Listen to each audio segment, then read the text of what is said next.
Hello, everyone on Facebook. I think this is now live. I'm hoping this is all working. Thank you for joining us with the Assembly Room Theatre. We are here today with the most amazing Ali. Wrong side. I'm trying to think what side to do this. Ali from Alphabetti. Way! Ultimate legend that is. How's it going? Yeah, grand, thanks. Sorry, I'm just looking at my emails. I didn't realise we started. I've stopped that now because I realised you were doing an official voice. So I was like, oh, jeepers. Yeah. Yeah, no, I'm like good, thanks. it's like a phone voice, like I kind of apparently I've really got one. You should hear my voicemail. It doesn't sound a thing like me. Great. But but here we are.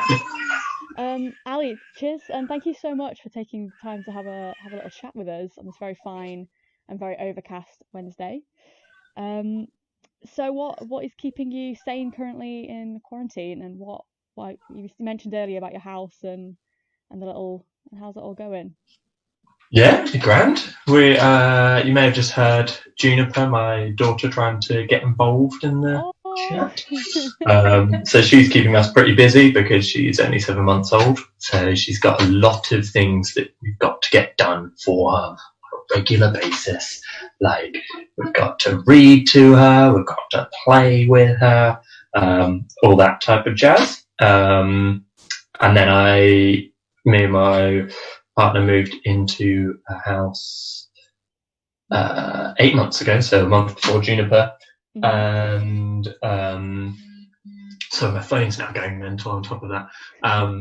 Yeah, we moved in 8 months ago, which is a massive project house, so we're also doing loads of building and things like that.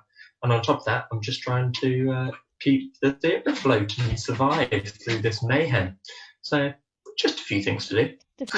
just tiny things on the to-do list, tiny things. That sounds really intense, mate, really intense. Um, that's nuts. How is she doing that? I mean, someone said to me this morning about little babies and that they are quarantined anyway, and that you kind of are spending a lot of time with them as is. Um, I mean, she's loving it. yeah. She's got. I'm at home more. Rex is at home more, so she gets to have 3 meals a day with me, which we don't normally get to have, which is really nice. Gets to go on more walks with me, which is nice. Mm. I think, yeah, she seems dead happy. I think it's going to be weird for when we come out of quarantine Mm. and when it's all over, because that will almost be like half their life that she won't really know what people are. Because obviously at the moment, all she's seeing is screens where people are waving to her, or the people very rarely that rave to her when we're on a walk. But normally when we're on a walk, she's asleep anyway. So I think it's going to be really weird for babies everywhere. I mean, she's joining in. She's agreeing. Yeah. Yeah. Yeah. Absolutely. Oh, she sounds so sweet. How's Rex doing? Is he enjoying lots of walks, missing the people in the bar? I mean, again, he's loving it. He's made really good friends with Juniper. He's getting 3 meals a day from Juniper's leftovers. He is doing. Yeah, we've got a little garden, so he's just pottering around there, and then we get to go on one long walk a day, so he's very happy about that. Although today he's going to go on 2 long walks because I had to do the theatre tax relief claim this morning, which I've only just finished. So my wife Moll took Juniper and Rex out for a morning walk, and then I'm going to take Rex out for an evening walk. Woohoo! Very nice. Second walk of the day. What a treat. Oh, so obviously I'm sure our listeners are well aware of the incredible theatre that is Alphabetti in Newcastle. One of my favourite places, I think, in the world of theatre, and doing some unbelievably exciting things. So I'm amazed that you're here, and it's so lovely to chat as always. Could you tell our fabulous listeners, if there are any, who knows, I have no idea how this chat is going, about the idea for Alphabetti and how you came up with it, and about your journey as a programmer? Yeah, it was a complete mistake doing it. I mean, it's great. But so Alphabetti is a 80-seater theatre in the centre of Newcastle, and then we've got a bar a rehearsal room, a prop and costume workshop, and some artist studios as well. And we started in 2012. So we're now coming up to be 8 years old, which is very nice. Wow. And I started basically because I just wanted to have a space where my work as an artist could go on. And I went to Edinburgh Fringe Festival as part of my final year production at university, and I took a show up there, and it did really well. We were in the upstairs of a double-decker bus, and we got called the next Monty Python by the BBC, and it was really, really silly. And we sold out as well every night, and it was just great. And we went. I then came back down to Newcastle, and it was in a time that there just wasn't. It was a really hard place to make work and support artists as a venue for venues at the time. So I went to lots of venues, and being a long Southern eccentric, they just went, no, you're really weird, and what's the show? You want to do a show called Teeth in Egg Cups? And I was like, yeah, it's really funny, it's great. And they were like, no, you're weird. We don't have very much money, and we can't support everyone. So they said no, which was completely fine, because looking back, I mean, I was mental. I had like weird dreadlocks and stuff. And I didn't. They'd just come off, so I had like weird hair. I still do have weird hair, but it's normally under a hat now. And yeah, so I basically then went, well, what can I do? Because what they said is, well, we haven't seen the show, so we can't just take your word that it's great. At the time, I didn't have anything to like record the show on or anything like that, so I went, and they were like, "Oh, just invite us to your next show." But the catch of that is, if every venue says that to you, how are you meant to do your next show? So I went to the Dog and Parrot pub in Newcastle, and got really drunk at the bar, and slobbered on at what I found out later was the owner, and went, you know what you should do? You should turn your upstairs room into a theatre. And he's like, yeah, right. So he let me do that for a week. I had to clean it all. The reason why he let me do it was because he had just shut it down, their upstairs room, because there'd been a metal gig on, and the metal gig he came in, and the lead singer had zipped the microphone to his mouth, had a baseball bat in one hand and a pig's head in the other, just tossing up the thing, smashing it all over the room. So that was the state that I got my first room that was then to become a theatre. And so I had to paint it, clean it. We did our first show with a dimmer switch behind the bar, so it's literally just like lights down a little bit, lights off.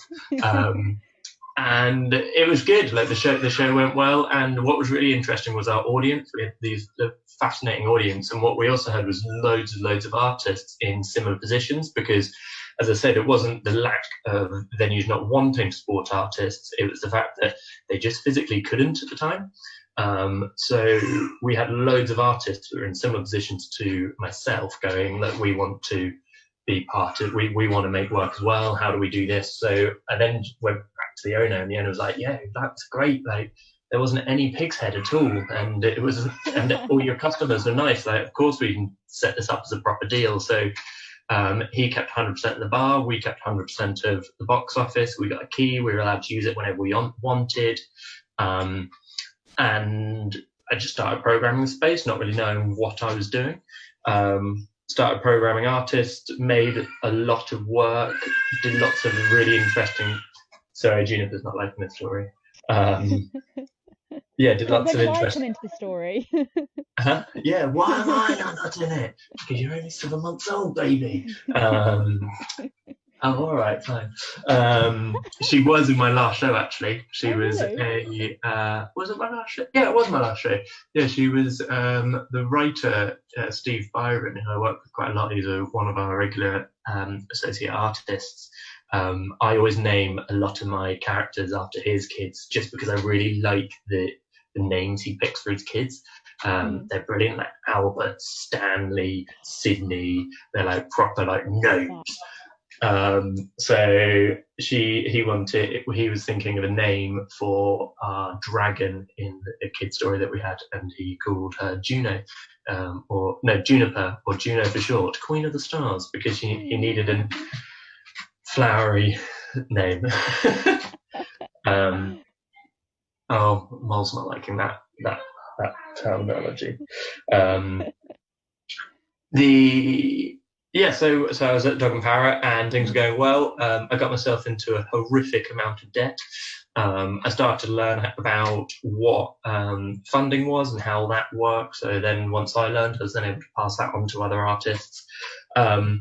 And it was a really interesting time, and we were making some really, really interesting work and experimenting quite a lot. And at the time, lots of and then all the venues were then going, oh, come and do shows with us. But I was like, well, we don't need to. We've got our own space, and we're able to put a lighting rig in, and it was pants, but it was great. And then all of a sudden, the owner sold, and the new owner didn't really fancy having a theatre. He wanted to do other things in it, and he's now got a really nice burger restaurant up there now. So we moved out, and I went looking for loads and loads of other spaces. I then went and did a show as Alpha Betty at Live Theatre in their studio, which was very nice, a reaction piece to Wet House. And then we found our space on Newbridge Street West, which was in the basement of an old office block, which used to be an illegal nightclub. So I had to renovate that with some pals, which we did. And we turned that into so the Dog and Parrot was a 30-seater. We turned the basement, the Newbridge Street West basement, into a 50-seater space with a bar, and that then changed our entire business model. So our business model before was all about was ticket sales, which isn't really a business model that any theatre can survive on, because you can't charge anywhere near enough, and who wants to? Because no one's going to come. If you do that. So our business model changed to go, well, let's really focus on the bar and generating income to then subsidize our theatre ourselves, and then generate grants to subsidize that work. Not so much the bar, but not the bar at all, the theatre very much. And we had I then started up a secondhand bookshop, because I just had this random room. So that was a rehearsal room and secondhand bookshop. And I kept on just finding things. So I found a couple of pianos, and we carried them down into a basement. And so we had 2 pianos there. That was fun. And that went really, really well. We ran that for another 18 months. And then the building got knocked down. And again, I was in a horrific amount of debt from it all. And I was quite close to jacking it all in at that point. And then the amazing David Byrne from New Diorama Theatre heard about us and came up and fell in love with us as a theatre and with what we were doing. So at that point, I had launched our pay what you feel model, which means that you pay what you can at the end of the show. And that was working really, really nicely. And he helped us change from me being a sole trader to becoming a fully fledged charity. And he now sits as a trustee for us, which is excellent. And he's a very brilliant person. And we then moved space. And whilst that was all happening, what was really interesting was, and it's always been the case, that our audience has been very diverse and different to a lot of the other cultural institutes in the Northeast, and particularly at that point. So the buildings being knocked down, we were next to the old Odeon at the time, if you know Newcastle, and the old Odeon was being knocked down, and all the workmen were staying on site. So they then made Alpha Betty their local, and it was amazing. We had all these, I think we had about 50 to 60 workmen pretty much every night coming in and watching a show, and they didn't care what the show was. they'd come and watch it and have 8 pints. Mm. And I was like, this is amazing. And they loved it. Every single show that we had, they adored. And they were like watching a one-person show about someone finding themselves in India. And I was like, oh, God, this is a bit artsy even for me. And it was a mixture between poetry and dance. And they're like, oh, that was amazing. I'll never go and watch that. But that was incredible. And I was like, oh, yes. And they got really into Pay What You Feel. So they were paying like a silly amount of money because they earned quite a lot of money compared to our regular artists that we had coming, or we had quite a lot of the homeless community come because we just went, well, look, it's a warm place. I mean, it wasn't that warm, but it was warmer than it was outside. And we give free cups of tea away and things like that. It was really lovely. And then we moved into our current space, which we moved in early 2017. So we've been in our new space for the longest. So it's not really our new space now, it's just our space.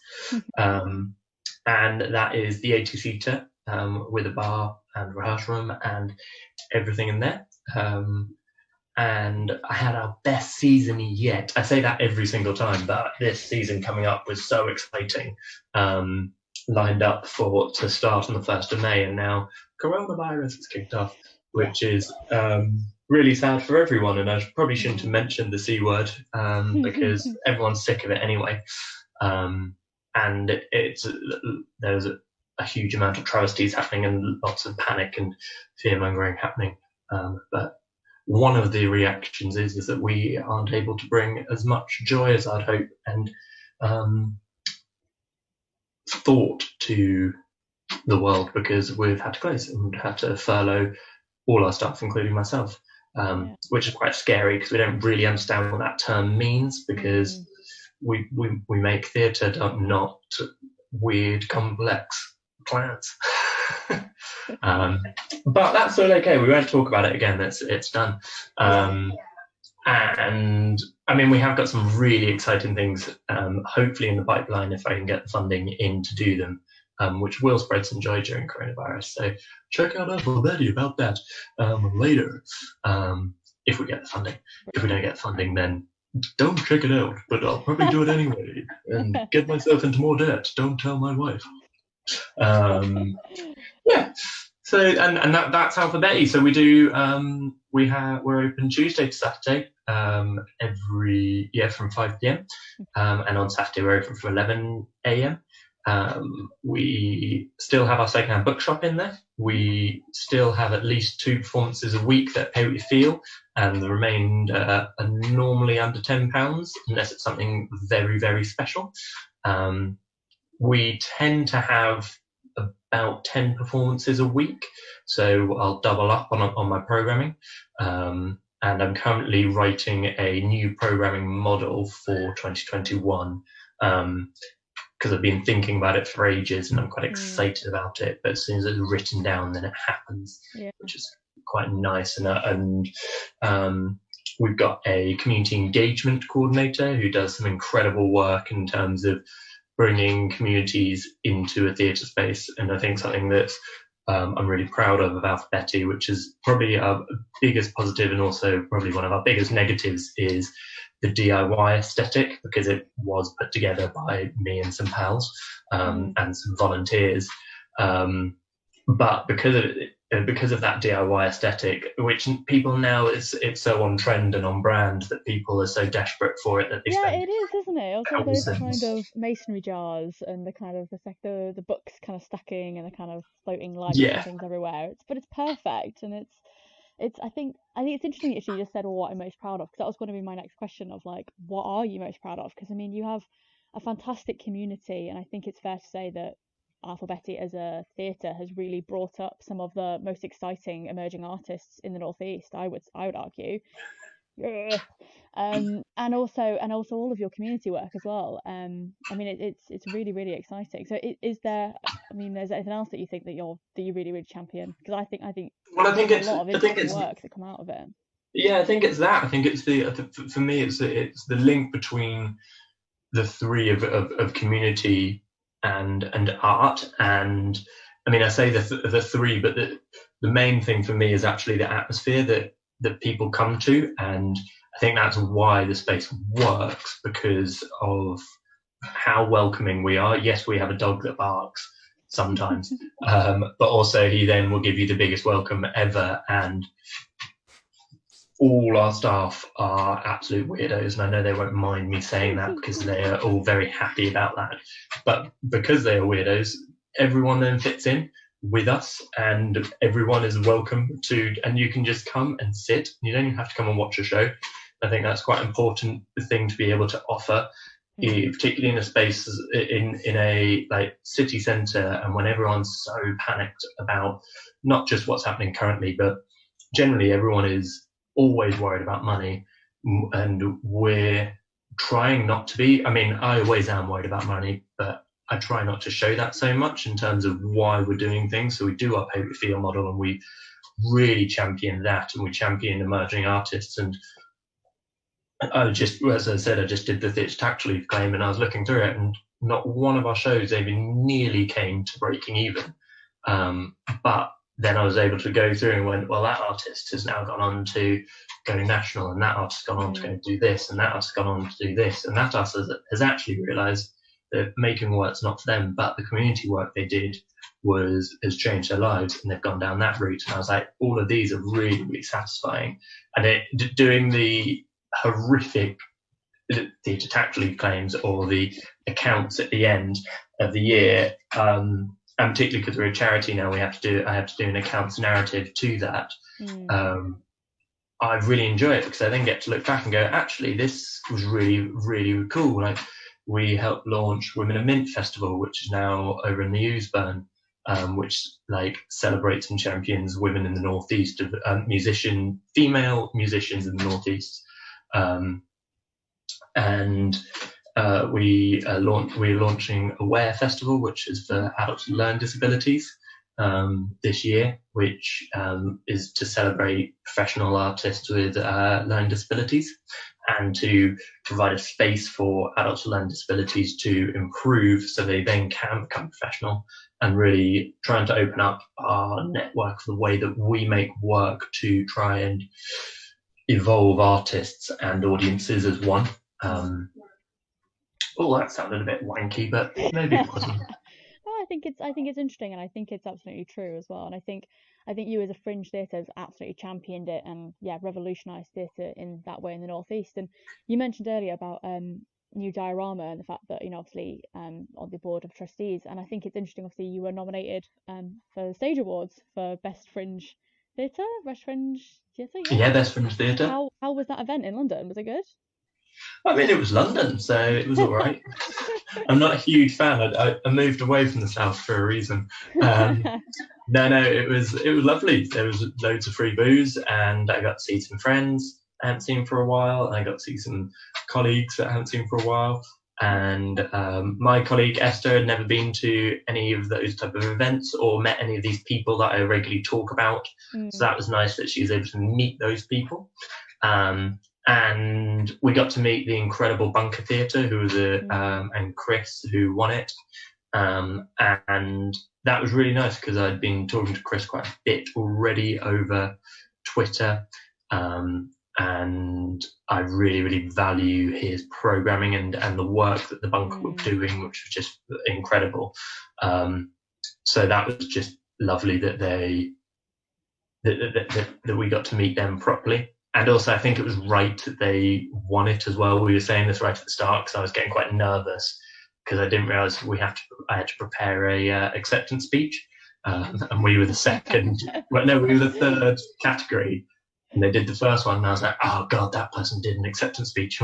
That's awkward. The fear kind of creeps in. Well, but I generally thought that person just done one without thinking about it, and then the second person did one, and I went, oh crap, I was meant to prepare something, wasn't I? And Esther went over and she was like, yeah, you were meant to, like, what were you doing? And I mean, it was at the Royal Opera House as well, which was amazing. Although I couldn't find free Wi-Fi there, which I found was weird, because maybe me. Free Wi-Fi. Yeah. Well, maybe me, I turned up really, really early because I didn't want to be late. So I brought my laptop and just did loads of work while I was waiting, but then had to like hotspot it, and it looked so weird. But that was fine.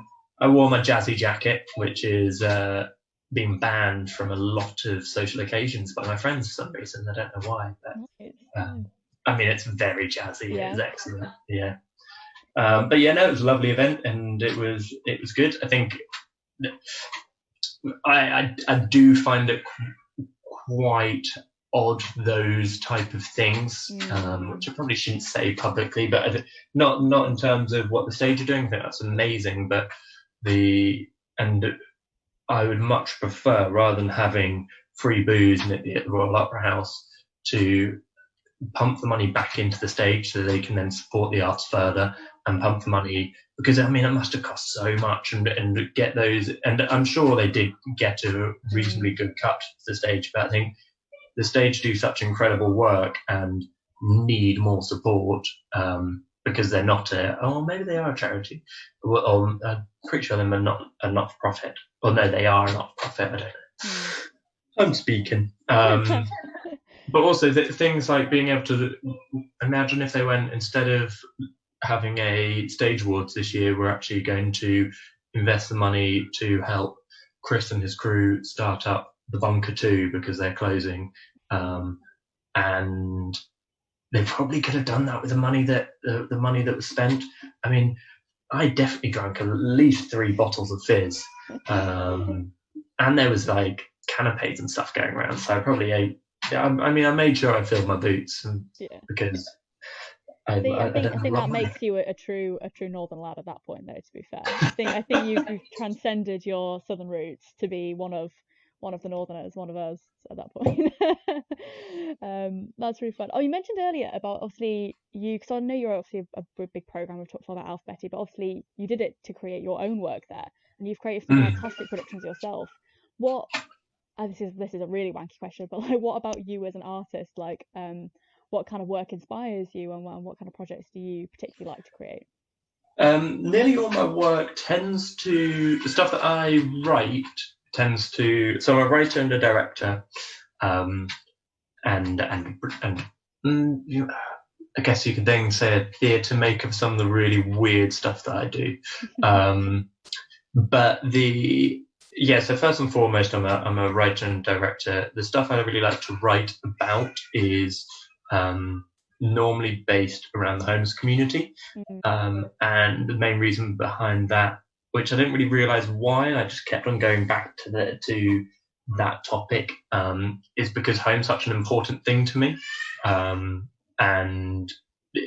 I have had very close shaves with myself becoming homeless, and but actually having an incredible support network around me and my family and friends, to ensure that didn't happen, mainly my family. But the main thing is how important family and home is. So the loss of that, as it has a huge impact to me. So my last show that I wrote was called Present, which is a Christmas show, and it was all looking at the homeless community at Christmas. And although that sounds really sad and dark, it's actually quite an upbeat, uplifting show with live music in it. And it got 4 stars from the stage, which is nice. And then the rest of the work that I tend to direct and tend to get interested in is stuff that really comments on society. So a show that I did last year with Steve Byron and Gary Kitchen was called Bacon and Sausage Fingers, and that was all about social outsiders and why we have social outsiders. And we used comedy in a very interesting way to really make the audience laugh, first at the characters, then with the characters, then at themselves, and then really like give them a gut punch going, oh, I can't believe I just did that. And similarly, we did a show called Trolley Boy, which was about Washington in the 80s, and as in Washington over here, not Washington DC. Yeah, in the 80s, not 1800s, 80s. Sorry? As in 1980s. Right. Yeah, 1980s. Yeah. I say that because isn't Washington also the place where General Washington came from, or am I totally making that up? Yeah. Yeah. Sorry, but yeah, yeah, so sorry, go on. we did this show called Trolley Boy, but it was all about how people deal with grief and what our central character was feeling and why he was feeling it. And again, he was a social outsider, but it really held quite interesting mirror up to what society is now. And what was fascinating was that in the 80s, Washington was just surrounded, I've been told, and then did lots of research about it because I wasn't there, was trolleys were just everywhere because it's on a hill, and people used to just disregard their trolleys whenever they got somewhere. And then they all got cleared up and went away. And then what was fascinating was when we were doing the show, it was during the recession, well, just coming out of the recession, but all the Tories' austerity measures were still in place and still hitting us all very, very hard. And what was really fascinating was the fact that during these economic tough times, the trolleys then started to reappear again because people had less money to spend doing other things and less money to spend going, I'm going to get a taxi home. I'm just going to walk the trolley back instead. So there were just so many trolleys everywhere, and I just couldn't get over it. I found that really, really fascinating. And yeah, lots of stuff. And then I like to do lots of really magical work for kids. So we just did a show called Rocket Girl, which Gina Poe was in as a dragon. And that was all about George Stevenson's long lost big sister that no one ever heard about. I mean, she's a made up character. She's not real. But she travelled to the moon to get Cinder Toffee to feed all of Wylam. And can't believe she's not more well known. Well, absolutely. Someone write a book. Someone write a play. Yeah. Come on, guys. So so that was that thing. And I like to really try and stretch all of our tech team by going, I mean, I say all of our tech team are one technician and some freelancers to be like, and I just want to make this thing fall out of the ceiling. They're like, Ali, the ceiling's only 3 meters high and the audience are there anyway. Well, yeah, we'll just find a way, or let's get it up from the floor. And they're like, it's solid concrete. Like, that doesn't work. What I forgot to mention was that the current Alpha Betty was an old rubber stamp factory, which I found very interesting, and incredibly useful for us because it meant to have 3-phase power in it already before we moved in. Yeah, that's really good. Yeah. Forget about that, didn't you? In terms of just all the electrics that it requires. I mean, like all the sound systems and all the lights and whacking great electricity bills by the end of it. But yeah. Yeah, well, I mean, our electrics is high. Although we're quite a green space still anyway, but we encourage lots of people not to drive, and we recycle a lot. And also because we don't have very much money, we're really tight on when we're allowed to turn the electrics on. Yeah, understandable. So what would you say to a company that wants to put their production on at Alpha Betty? I mean, I know on your website you've got details and it's all about kind of conversations and, you know, what kind of work are you looking for and how does that happen? I guess that's quite a hard question. I think the short answer is I'm looking for good work. Which that's a very good answer. Yeah. And an idea of what you need from us to make it happen as well. I'm really keen not to become a venue that I first encountered where people just say, invite us to your next show, which is infuriating. So that's why I like to have the conversations. As I say, I'm trying to rewrite my programming plan and the way to do things. And what I'm wanting to do is less amount of shows, but more performances, and really look at how we can develop artists through that. So if an artist comes to me and says, I've got this amazing show, I'll go, I'm really sorry, I've never met you before. I can't put that on straight away, but what you could do is come in to do this or do that or do this or do that. And then we can work with them to get to that position. Um, and I guess it's a thing of working with someone for a long time to then help them grow an audience, so that we're not going straight away. Because I've also done this of going straight away, of going, right, oh, this is a brilliant show, this is amazing, let's have it on for 3 weeks and everyone's going to come to it, and then no one comes to it because no one knows whoever is. Whereas I think it's a lot more interesting if we can have them start with us and they do a reaction piece to one of our longer running shows, and then they come and do a couple of nights, and then they come and do a week, and then they do further and further and further. But every time when they're doing the couple of nights, we've got a longer running show or we've got something else on, so we still have our income stream from the bar because we have lots of other people around. So if they can't focus on marketing and audience development and they're just focusing on artistic development, that's not a negative thing, it's a real positive thing of going, well, actually we've really developed those artists so that the 10 people that did come will go, oh my god, that was the most amazing show, you need to see this artist when they come back. So that's my thinking currently. But to an artist who wants to do something with us, is the first thing is that it's got to be professional, as in they've got to be paying everyone. We can always help with that, but that's something that they can go, I need help. So we would go, right, this is how you do the funding application. We can sit down and have that chat. And then they've kind of got to have a show, I guess. But maybe even if they don't have a show, then that's somewhere to start. The first thing to do is have a conversation, really. Yeah. Although not at the moment because I am furloughed. Yeah. Absolutely. And taking I say a well-earned break, but an accidental well-earned break for all of us. Yeah. Not to mention the C word, but yeah. Amazing. I was going to say if anyone else has got any questions, if there's anyone else out there listening in, watching in, but I actually have no idea how to even check if anyone is asking any questions. So I'm just going to go to the video and just see if there's anything going on. No, just not as yet. Cool stuff. No interesting questions. If anyone's got any questions, you're welcome to put them in.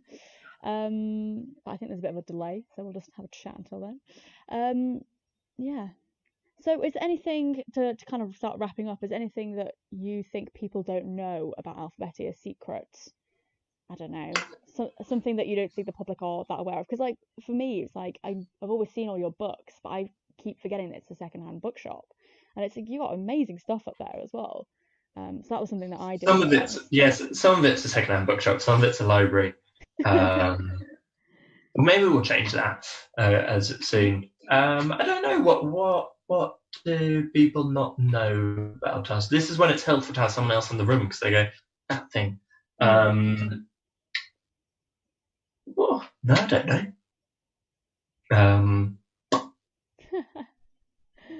The council tried to. Actually, no, I'm not going to. No, I think the stamp fact was something that I didn't know as well. Actually. There you go. The stamp factory. There we go. Yeah. In the Dog and Parrot, at one point, I had to. This was in the early days. I had to help the manager carry out someone who had overdosed in the toilets. But the reason why I had to help the manager was because it was so horrible in the pub, in the toilets, that the police refused to go in because it smelled so bad. So, I mean, and this wasn't in our space, this was in the downstairs actual main toilets, and it was the middle of the day, and the police were look, we really shouldn't do this, but we cannot go in there, it is so disgusting. So the manager came and got me, and he was mate, I need a hand, can you just help me? And I was yeah, sure. I've been electrocuted a lot. I've got scarring in my brain from being knocked out, mainly from rugby, but actually I've also done that a lot from DIY, so I'm not allowed to do any contact sport anymore. I don't think my body could really hold up to it anyway. I was made of chocolate. Yeah, that's probably it. That's some serious facts. Well, as for someone who has got electrocuted and knocked themselves out with rugby, and struggled with debt and finances, I think you are an absolute inspiration to the Northeast, and I think you do a bloody marvelous job. So look after yourself in this weird ass Thank you. lockdown. Yeah, you too. And thank you so much for having a chat. Like, I found this so interesting, and I really hope other people did too.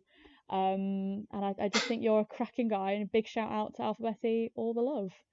Thanks. Yeah. Back to you for doing this. Thank you. Oh, very sweet, very sweet. Cool. Well, guess we'll tune out for now, and catch you Okay, later, does mate. that mean I need to leave? Because as I said, I don't know what I'm meant to Don't be doing. know, don't know. We're gonna just fade it away as if the elevator music. You know when someone's gone on too long for like a speech at the Oscars and they start to play music. That's what's happening. This is the music. This is the outro. Outro music. I am actually going to run though because Juniper is screaming and that means it's food And they start to play in. music. But thanks so much, That's what's mate. I'll happening. see you soon. It's the music. This is the outro. Bye.